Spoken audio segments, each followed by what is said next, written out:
मंदिरों को, आश्रमों को, मठों को अधिकांश लोग एक पलायनवादी श्रद्धा का केंद्र बना लेते हैं।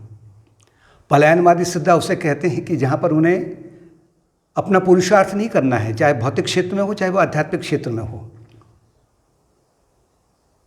और वो ये चाहते हैं कि हम यहाँ पर पहुँच जाएंगे तो हमारे जो मन में मनोकामना है वो पूर्ण हो जाए, उसके बदले हम थोड़ा सा चढ़ावा चढ़ा देंगे।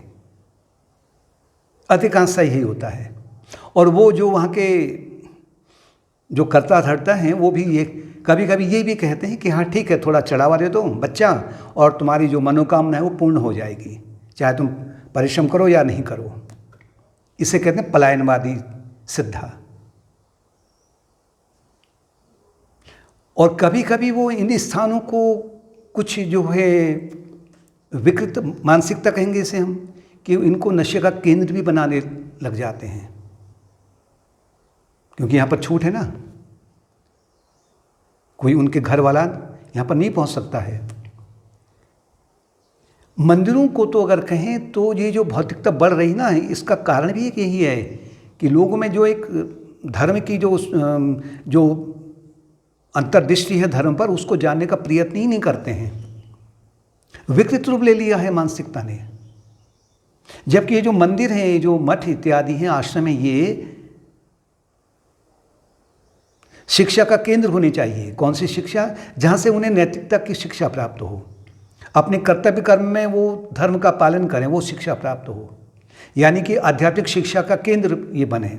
और यहाँ जैसे जो उत्सव हैं, जिन उत्सवों से जीवन में भीतर उत्सव प्राप्त होता है या नैतिकता प्राप्त होती है, एक जो हिंदू धर्म की जो अंतर्दृष्टि है वो उनको प्राप्त हो, वो उत्सव मनाने के केंद्र होने चाहिए, शिक्षा के केंद्र होने चाहिए, भलाई के केंद्र होने चाहिए। लेकिन इसके बदले अधिकांश लोग यूं ही आते हैं, वो ये चाहते हैं कि हम अगर आश्रम में आए हैं या मंदिर में आए हैं तो ये यहाँ के जो लोग हैं हमारे अनुसार चलें, क्योंकि वो तो अपनी अहंकारिक पूर्ति के लिए आते हैं, या उनके मन में जो एक प्रकार के जो प्री ऑक्यूपाइड उनका मन है उसके अनुसार में वो चाहते हैं कि हम यहाँ पर ऐसे रहें और ये हमारे अकॉर्डिंग, हमारे अनुसार ये एडजस्ट हों। ये नहीं कि हम इनके अनुसार एडजस्ट हों या एडेप्ट हों, वो ये इतना भी नहीं चाहते हैं बहुत से लोग। आदिगुरु शंकराचार्य ने उनके समय में जब उन्होंने देखा कि हिंदुस्तान में हिंदू धर्म तो बहुत विकृत हो चुका है, यानी कि धर्म का लोप हो चुका है,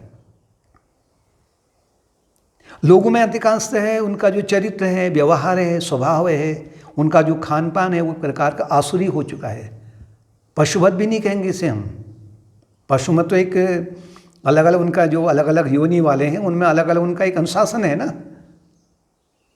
लेकिन उन्होंने देखा कि मनुष्य तो उससे भी और कहीं उनका पतन हो चुका है, तो इसीलिए उन्होंने भारतवर्ष के चारों कोनों में मठों की स्थापना की थी, मंदिरों की स्थापना की थी। क्यों की थी? इसलिए की थी कि यहाँ ये जो मंदिर है या मठ है या आश्रम है ये आध्यात्मिक शिक्षा के केंद्र बने, दूसरों के लिए प्रेरणा का स्रोत बने। ये इनके जो यहाँ के जो यहाँ पर इनको हमने बिठा रखा है, रिप्रेजेंटेटिव जो यहाँ के जो प्रतिनिधि हैं, वो लोगों में आध्यात्मिक शिक्षा का प्रसार करें।